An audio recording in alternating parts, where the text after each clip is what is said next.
ધોરણ 10ની પરીક્ષામાં નાપાસ થયા છો કે પરીક્ષામાં સંતોષકારક માર્ક્સ નથી આવ્યા તો આ વિડીયો છે સ્પેશિયલ તમારા માટે।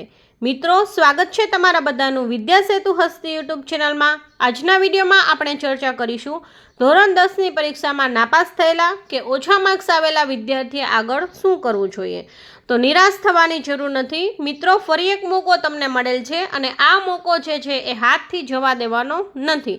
તો વિડીયોને અંત સુધી જરૂરથી જોજો। આ વિડીયોમાં તમને મૂંઝવતા દરેક પ્રશ્ન, ધોરણ 10ની પરીક્ષા પછી શું કરવું જોઈએ, પૂરક પરીક્ષા ક્યારે છે, કઈ રીતે પરીક્ષા આપવી જોઈએ, જો સબ્જેક્ટ જે છે એ ગણિતમાં તમારે બદલવું હોય તો કઈ રીતે બદલવું, મિનિમમ ક્વોલિફાઈંગ માર્ક્સ કેટલા હોવા જોઈએ, આ તમામ પ્રશ્નોના જવાબ તમને આ વિડીયોમાં મળી જશે।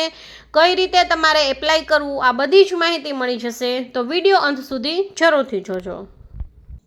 ધોરણ 10ની પૂરક પરીક્ષાની માહિતી મેળવવા માટે ગૂગલમાં જઈ અને તમારે GSHSEB ટાઈપ કરવાનું રહેશે, જેથી કરી અને ગુજરાત સેકન્ડરી અને હાયર સેકન્ડરી એજ્યુકેશન બોર્ડની ઓફિશિયલ વેબસાઇટ ઓપન થશે।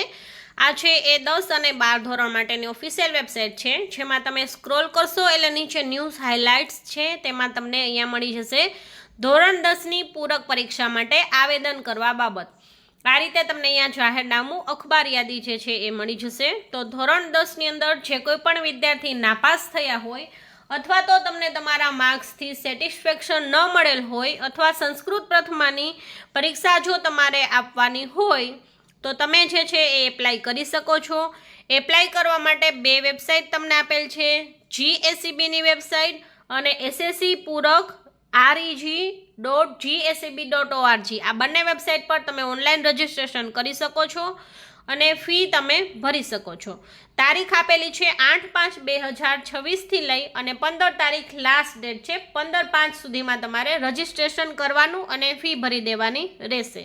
ફી જે છે એ ફિમેલ કેન્ડિડેટ માટે છે એ ફી નથી અને ફિઝિકલી હેન્ડીકેપ હોય તો તેના માટે ફી નથી। બાકી બધા ઉમેદવારે ફી ફરજિયાત ભરવાની રહેશે, પરંતુ રજિસ્ટ્રેશન જે છે એ ફરજિયાત બધાએ છે એ કરવાનું રહેશે। તમે જે છે એ આમાં પૂરક પરીક્ષા માટે તમે જો નાપાસ હોય તો તમે પૂરક પરીક્ષા માટે અરજી કરી શકો છો, અથવા તો તમે પાસ છો અને તમારે માર્ક્સમાં ચેન્જ કરવો છે અથવા તો તમારે કોઈ પણ જે સબ્જેક્ટ છે એ બદલવો છે, એટલે કે સ્ટાન્ડર્ડ તમારે મેથ્સ હોય તો તેમાંથી તમારે બેઝિક ગણિતનો વિકલ્પ પસંદ કરી શકો છો, બેઝિક ગણિત હોય તો તેમાંથી તમે સ્ટાન્ડર્ડ ગણિત જે છે એ રીતે તમે મેથ્સનો સબ્જેક્ટ પણ છે એ ચેન્જ કરી શકો છો। તો આ બધે જ જે કોઈ પણ પ્રશ્ન હોય તો આ બધા જ પ્રશ્ન સોલ્વ કરવા માટે તમે પૂરક પરીક્ષા જે છે એ આપી શકો છો। અને તમારે જો એક જે છે એ નવી અહીંયા જે છે માહિતી આપેલ છે કે ગુણ ચકાસણી જો તમારે કરવી હોય, તમને તમારા માર્ક્સથી સેટિસ્ફેક્શન નથી અને તમારે પૂરક પરીક્ષા પણ નથી આપવી અને તમને એવું લાગે છે કે મને પરીક્ષા આપવા છતાં ઓછા માર્ક્સ મળેલ છે, મને સારી મહેનત કરેલ છે પણ ઓછા માર્ક્સ આપેલ છે, તો તમે ગુણ ચકાસણી માટે પણ અરજી કરી શકો છો। એ પણ હું તમને અહીંયા બતાવું। અહીંયા અખબારી યાદી મળેલ છે એ પ્રમાણે જો તમે તમારા ગુણ ફરીથી જે છે એ રીચેક કરાવવા માંગતા હોય પેપર, તો એના માટે પણ બે વેબસાઇટ છે, GSEB અને SSC.GSEB.org પર જઈ અને આ બંને વેબસાઇટ પર જઈ અને તમે રજિસ્ટ્રેશન કરાવશો તો તમે જે છે ઓનલાઈન ફી ભરી અને તમારું પેપર રીચેકમાં નાખી શકો છો। તેના માટે પણ તારીખ છે 8/5 લઈ અને 15/5 સુધી તમે જે છે રજિસ્ટ્રેશન કરી અને તમારે ફી ભરી દેવાની રહેશે।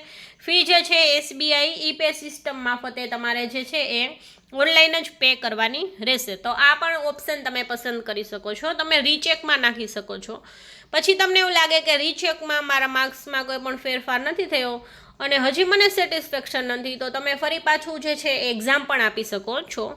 હજી વધારે જો માહિતી મેળવવી હોય તો તમે ગૂગલમાં જઈ અને GSEB ટાઈપ કરશો એટલે GSEBની વેબસાઇટ પર તમને તમામ માહિતી મળી જશે। અહીંયા જઈ અને તમે છે એ એપ્લાય કરી શકશો, જેમાં તમારે બોર્ડ વેબસાઇટ પર ક્લિક કરવાનું રહેશે।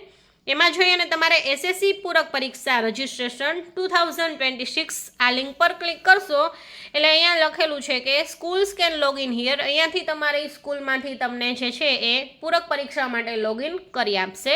અને જો તમારે વધારે માહિતી મેળવવી હોય તો અહીંયા ક્લિક કરશો એટલે તમને આ રીતે PDF જે છે એ મળી જશે।